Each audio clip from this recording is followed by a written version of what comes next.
What's up, Jets fans? Welcome to the latest edition of Jets Latest, where you get the latest on the Jets, Jets. I'm your host, the spitting statistician, Dane Martinez, and today I want to talk to you about a couple of things that I think are potentially changing for the Jets. As you see, there are changes on the horizon for the Jets. One thing I also want to note, listen, if you want to become a Jets Latest insider, click on the link in the description. You can become an insider, get access to exclusive content, all sorts of other perks. I'm also then available to help you out with sports betting, fantasy football, all that good stuff to help you win your leagues and win that cash. And thank you to everybody who has been growing the channel over the last couple of months. Like I always say, tell a Jets fan friend to tell a Jets fan friend. But let's get into it. There's a couple of different aspects that I think are changing right now or should not change right now for the Jets. And the first one is at quarterback. Did you see this? Aaron Glenn was kind of a little soft, a little non-committal when discussing Justin Fields as his starting quarterback when he came back.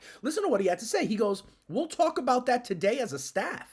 Justin came in as our starter, and he's been our starter. So listen, Tyrod was the backup. So I want to make sure I know exactly where Justin is at. I don't want to say anything until I know that Justin is cleared. So once Justin is cleared, I'll let you know exactly where we are going." That is interesting. And here's the thing. For me, what's interesting is because Aaron Glenn is usually very clear, very direct, very kind of definitive with the media, with his players, backing his players. So this is kind of a change in tone. This is a change in kind of the approach for Aaron Glenn. I think that is of note. The other thing, did you notice in that statement, he was using the past tense when describing Justin Fields and Tyrod Taylor. Look, he says, has been our starter, was the backup. I wonder if there is a change on the horizon. Listen, Tyrod Taylor completed 70% of his passes. Okay, Justin Fields only 57% of his passes, and we have been talking about the idea of being efficient, staying on schedule. Completing passes is certainly what you do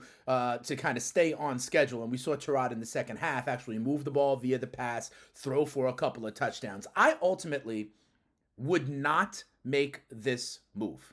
We know what Tyrod Taylor is. He is a fringe quarterback in the NFL, likely a backup. We do not know what the ceiling really is for Justin Fields. Justin Fields is far younger. I think Justin Fields is the better dual threat. I think Justin Fields has a lot to develop. And honestly, it's only been 2 games for Justin Fields. One of them was really bad against Buffalo. But let's not forget, against the Pittsburgh Steelers, we put up 32 points, and everyone was singing his praises about how good he looked. And Aaron Glenn is always on some like, we got to build. It's not instant coffee. It takes time. Be patient. So I would be more patient with this decision if you want to know the truth. I do not think that we are going to go to Tyrod Taylor, nor do I think we should. I think we need to play this out with Justin Fields and see what we have. But it is interesting. There was a change in the kind of tenor and tone, especially from a guy like Aaron Glenn, who is usually so clear, so definitive, and always backing up his guy. We heard him backing up Justin Fields all summer long. This was a little different. We'll see what happens. Maybe it is just as simple as,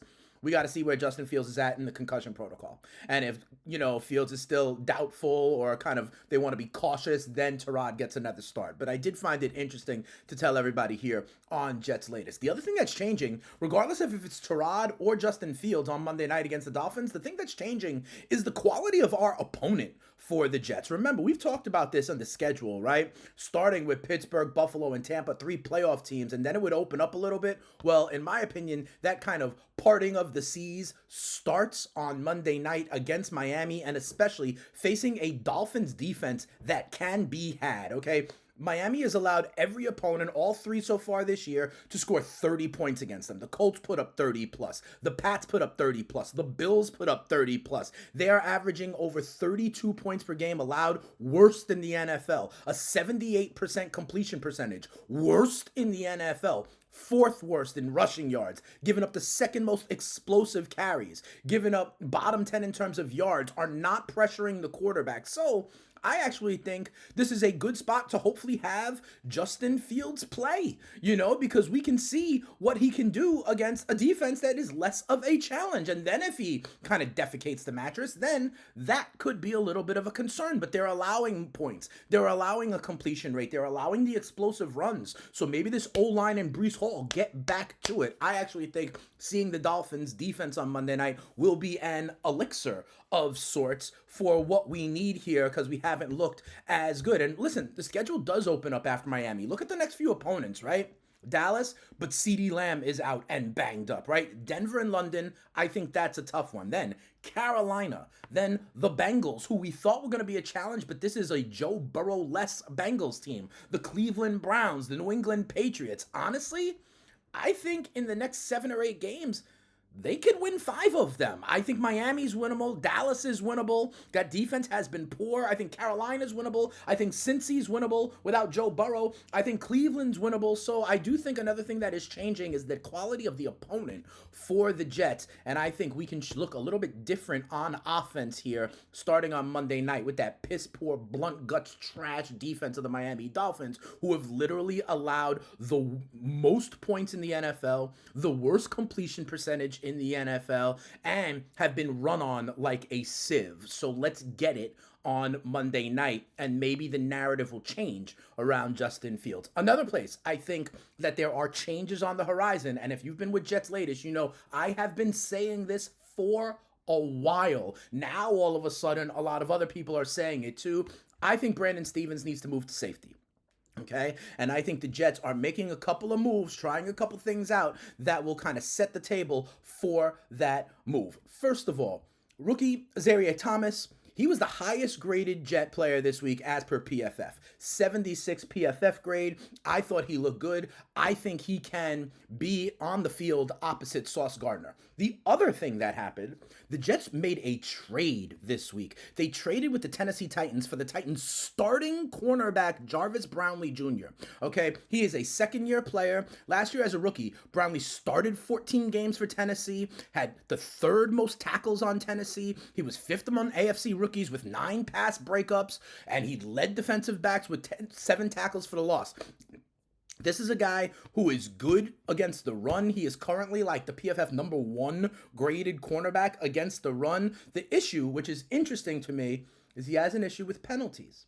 He's been penalized 11 times in 19 career games. Now, we know that is something that Aaron Glenn and this Jets are trying to work against. Maybe that is another project. I trust Aaron Glenn when it comes to developing young corners, and Brownlee's a young corner. Thomas is a young corner, and I think they're bringing these guys in to be opposite Sauce Gardner. We already have Carter in the slot because I think they need to move Brandon Stephens to safety. Brandon Stephens has experience at safety. We talked about his versatility as actually something that was good when he was signed in the offseason, okay? He had been lit up at times at corner. I don't like what we see from him at corner. I do think, however, he can be more physical as a safety. And with safety, also Malachi Moore, I thought played pretty well last week, okay? So I think at safety, we move on from Adams. I think the safety group is Cisco, is Moore, and is Brandon Stephens. And then I think the cornerbacks are obviously Sauce,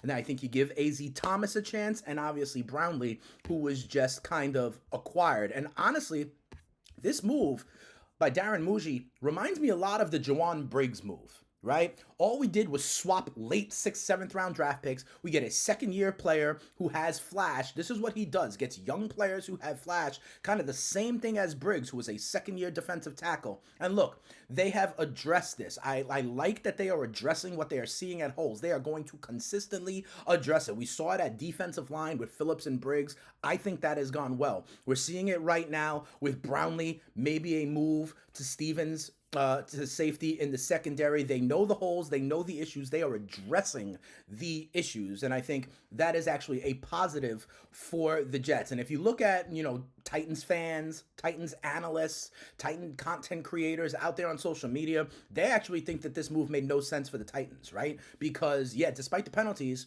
he flashed. He was playing pretty good, and he has that kind of aggression, that attitude that seems to fit the archetype of what Aaron Glenn and Darren Muji want in this building. So we shall see, but there could be changes on afoot, right? Changes in terms of the secondary, changes in terms of the quarterback, but I do not agree with that, and changes in terms of the quality of opponent, and what that could mean for the Jets is that we start to stack wins, we start to look a little bit better. That'll do it for this episode of Jets Latest. As as I always say, you could always subscribe to be an insider. I thank you for watching the videos, liking the videos, comment. I love engaging with you guys back and forth here. You could always hit me up on social media, Twitter as well, at Spittin' Speeds, okay? And if you want, as you know, I am also the host of the FTN Fantasy Show over on SiriusXM, helping you in fantasy football, win your leagues, and win that cash. Rankings, waiver wire, matchup, stats hub. FTN Fantasy is a great site. You know I always love my Day One Jets latest crew,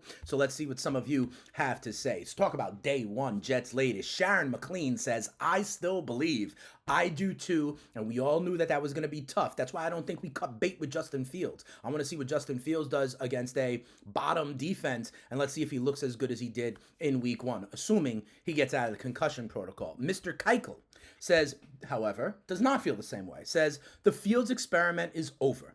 He already has a concussion and can't throw for shit on a regular basis. The team's going to win this year because they play a lot of slop later in the year. I've talked about that. Just enough to ruin their quarterback draft pick. The defense sucks. Salah had a better D than Glenn. Same old Jets. He says, I predict the Dolphins will embarrass the Jets on national TV.